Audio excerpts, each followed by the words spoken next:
Have you ever stood beside the grave of the person you loved most, only to discover years later that they had never been there? My name is Evelyn Carter, and I'm 68 years old. For 6 years, I believed I was a widow. I cried over my husband's grave on birthdays, anniversaries, and every Christmas morning. I spoke to him when life became too quiet, believing he could somehow hear me. But everything I thought I knew about my marriage changed on an ordinary Tuesday afternoon. The truth didn't just break my heart, it shattered my entire life. Before I tell you how I discovered my husband was still alive, you need to understand the man I married. Richard Carter wasn't just my husband, he was my best friend. We met in the summer of 1981 at a small bookstore in downtown Chicago. I had just finished my first year as an elementary school teacher. Richard had recently started working as an accountant for a local manufacturing company. We both reached for the same novel. He smiled, stepped back, and said, "You take it. I have a feeling you need it more than I do." I laughed. That one sentence started a conversation that lasted more than 4 decades. Richard wasn't the kind of man who tried to impress people with expensive watches or fancy cars. He believed in honesty, hard work, and keeping his promises. Those were the qualities that made me fall in love with him. 2 years later, we stood before our families in a small church and promised to spend the rest of our lives together. We didn't have much money. Our honeymoon lasted only 3 days because we couldn't afford anything longer. But we were happy.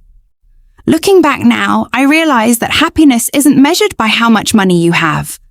It's measured by who you're sharing your life with. Over the years, we built a simple but beautiful life. We raised 2 wonderful children, Emily and Daniel. Richard worked long hours, and I spent more than 30 years teaching 3rd grade. Our house was always full of laughter. Every Friday night was pizza night. Every Sunday morning, Richard insisted on making pancakes. He always burned the first batch, and every single week I'd tease him about it. He'd grin and say, "The first batch is just practice." Those little traditions became part of who we were. As our children grew older and started families of their own, Richard and I found ourselves enjoying the quiet again. We talked about traveling across the country in an RV after retirement. We made a list of national parks we wanted to visit together. For the first time in years, life felt peaceful. Then everything changed. It was a rainy Tuesday morning in October. Richard kissed me goodbye before leaving the house. "I'll see you tonight," he said as he grabbed his car keys. "Drive carefully," I replied. He smiled. "I always do." Those were the last words I ever expected to hear from my husband. Around 12:45 that afternoon, my phone rang. The caller ID showed an unfamiliar number. When I answered, a calm voice introduced himself as an officer with the Illinois State Police. "Mrs. Carter?" "Yes." "I'm afraid there's been an accident involving your husband's vehicle." For a moment, I couldn't breathe. The officer explained that Richard's car had gone through a guardrail on a bridge during heavy rain. It plunged into the river below. By the time emergency crews arrived, the vehicle was engulfed in flames. The current was too strong. The fire was too intense. There were no survivors. I remember dropping the phone onto the kitchen floor. The next few hours passed like a blur. My daughter drove me to the police station. An investigator explained everything as gently as he could. Richard's wallet, wedding ring, and driver's license had all been recovered inside the vehicle. The damage was so severe that there couldn't be an open casket funeral. I didn't question any of it. Why would I? The police had investigated. The insurance company confirmed the report. Everyone believed Richard was gone. A week later, I stood beside a polished oak casket covered with white lilies. Family members hugged me. Friends offered their condolences. Our children held my hands as I struggled to say goodbye to the man I'd loved for 42 years. When everyone else had left the cemetery, I stayed behind. Yeah, I rested my hand on the casket one last time and whispered, "I don't know how to live without you." As I walked away that afternoon, I believed I was leaving my husband behind forever. I had no idea. That wasn't the end of Richard Carter's story. It was only the beginning of the greatest deception of my life. The months after Richard's funeral were the loneliest of my life.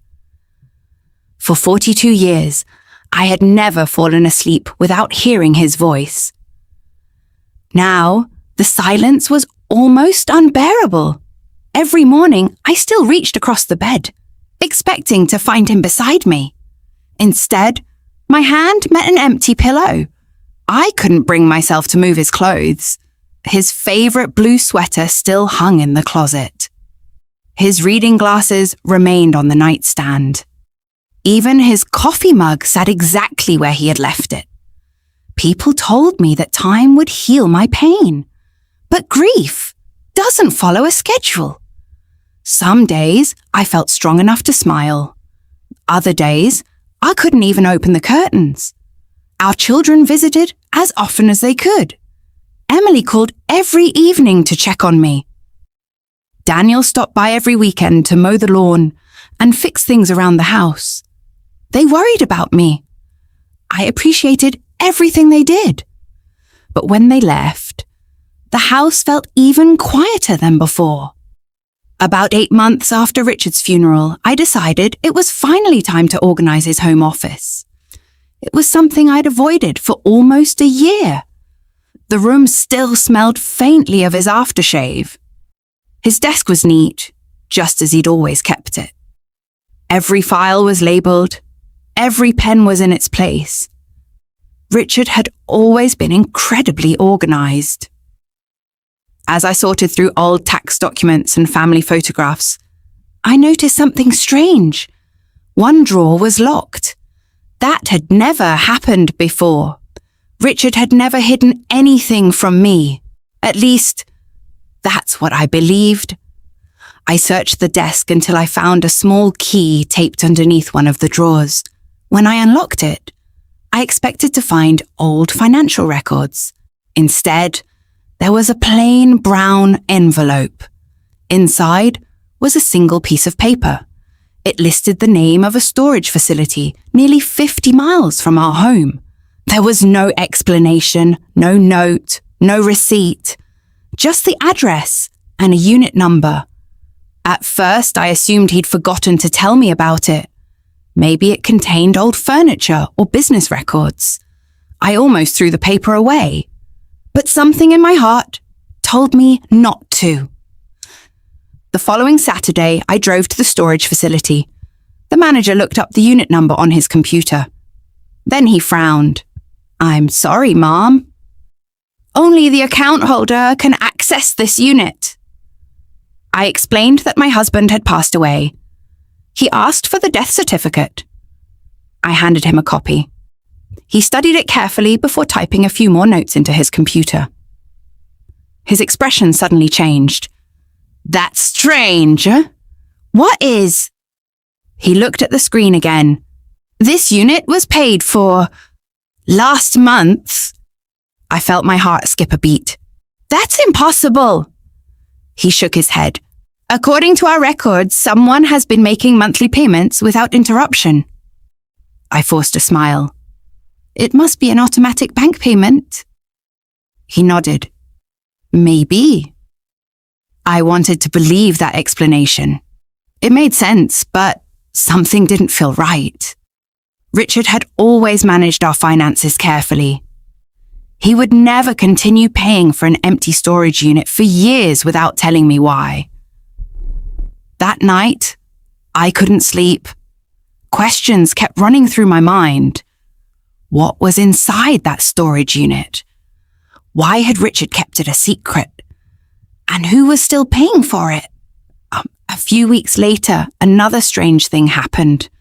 I was grocery shopping when I noticed a man standing near the checkout lanes. He was about Richard's height, the same build, the same way of standing with one hand tucked into his jacket pocket.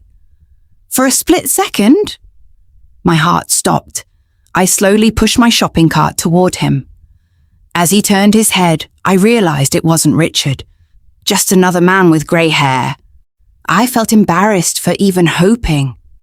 Grief can make your mind play cruel tricks. But that moment stayed with me, because for the first time, I asked myself a question I'd never dared to ask before. What if something about Richard's death didn't make sense? I tried to push the thought away. Until 3 weeks later, everything changed. I checked my mailbox one ordinary Monday afternoon. Mixed in with the usual bills was a plain white envelope. No return address, no postage. Someone had delivered it by hand. Inside was a single photograph. The picture showed a man sitting outside a small cafe. He wore sunglasses and a baseball cap. Most people would have walked away without giving it another thought. But I recognized something no one else would have noticed. The wedding band on his left hand. It was the same custom ring Richard had designed 30 years earlier. Inside the envelope was one handwritten sentence. Some people are never really gone. At that moment, every certainty I'd held on to for 6 years began to fall apart. I looked at the photograph again, then again, and one terrifying question echoed through my mind. Had I buried my husband? Or had I buried a lie? I must have looked at that photograph 100 times. Every time I told myself it couldn't be Richard, I found another detail that said otherwise. The way he held his coffee cup, the small scar on his left wrist from a woodworking accident 20 years earlier, even the way he crossed his legs. Those weren't coincidences. Those were the habits of the man I'd spent 42 years with. The next morning, I drove back to the storage facility. This time, I asked to speak with the manager privately. I showed him the photograph. His face changed immediately. He looked from the picture to me, then back again.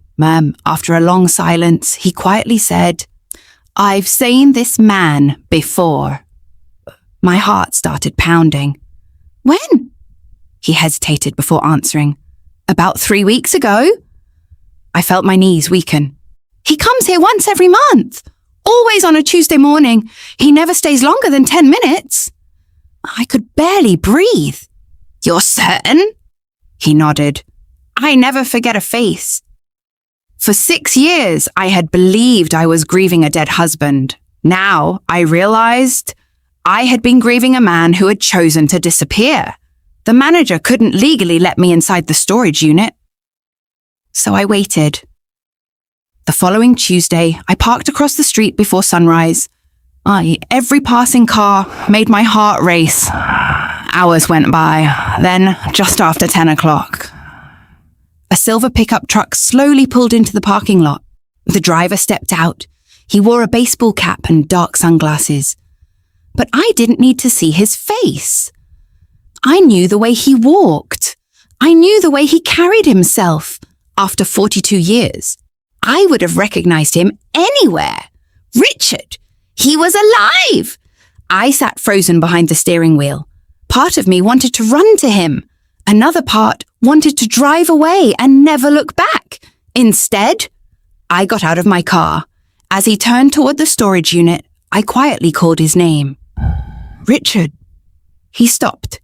Slowly, he turned around. The moment our eyes met, the color drained from his face. He whispered my name. "Evelyn." For several seconds, neither of us moved. Finally, I asked the only question that mattered. "Why?" He closed his eyes. "I never wanted you to find out." Tears filled my eyes. "You let me bury you." He lowered his head. I know. Our children buried their father. I know. I cried for you every single day. His voice broke. I know. I stared at the man I had loved for most of my life. He looked older, more tired, more broken than I had ever seen him. Finally, he spoke. 6 years before the accident, I made the worst mistake of my life. He admitted that he had secretly invested nearly all of our retirement savings into a business started by a close friend. The company collapsed. Everything was gone. Instead of telling me the truth, he borrowed money, hoping he could recover the losses. The debts kept growing. Eventually, he owed dangerous people more money than he could ever repay. They threatened our family, he said. They knew where we lived. They knew where the kids worked. I couldn't believe what I was hearing. So, you faked your death? Tears streamed down his face. I thought disappearing was the only way to protect all of you. The police found my wallet and my wedding ring because I left them in the car. I felt physically sick. You could have trusted me. I was ashamed. You could have told me. I couldn't bear watching you lose everything because of my mistakes. For years, I had imagined hundreds of reasons why Richard never came home. None of them were this. He reached into the storage unit and carried out a small cardboard box. Inside were birthday cards, Christmas gifts, photographs of our grandchildren, newspaper clippings about our family. He had followed our lives from a distance. Every birthday, every Christmas, every milestone. He had been watching. I never stopped loving you, he whispered. I just believed you would be safer without me. I looked at the box, then back at him. You didn't protect us, Richard. You abandoned us. He nodded slowly. I know. And I'll spend the rest of my life wishing I'd made a different choice. For the first time in years, I saw genuine regret in his eyes, but regret couldn't give us back 6 years. It couldn't erase birthdays he'd missed. It couldn't replace the tears our children cried. Some mistakes leave scars that never completely disappear. I wish I could tell you we went back to the way things were. We didn't. Some things can never be rebuilt exactly as they once were. But over time, Richard accepted responsibility for everything he'd done. He surrendered to the authorities for the fraud connected to his fake identity. He apologized to our children face to face. He stopped hiding. And little by little, our family began to heal. Not because we forgot, but because we chose not to let one terrible decision define the rest of our lives. Today, people sometimes ask me if I forgave my husband. My answer is always the same. Forgiveness isn't pretending the pain never happened. Forgiveness is deciding that bitterness won't write the final chapter of your story. If you're listening today, let me leave you with this. Secrets have a way of growing heavier with time. The truth may hurt the people you love, but a lie can destroy an entire lifetime. Thank you for spending these moments with me. If my story touched your heart, please leave a comment and tell me what you would have done if you were in my place. Would you have forgiven Richard? Or would you have walked away forever? Take care of the people you love and never let fear convince you that deception is an act of love.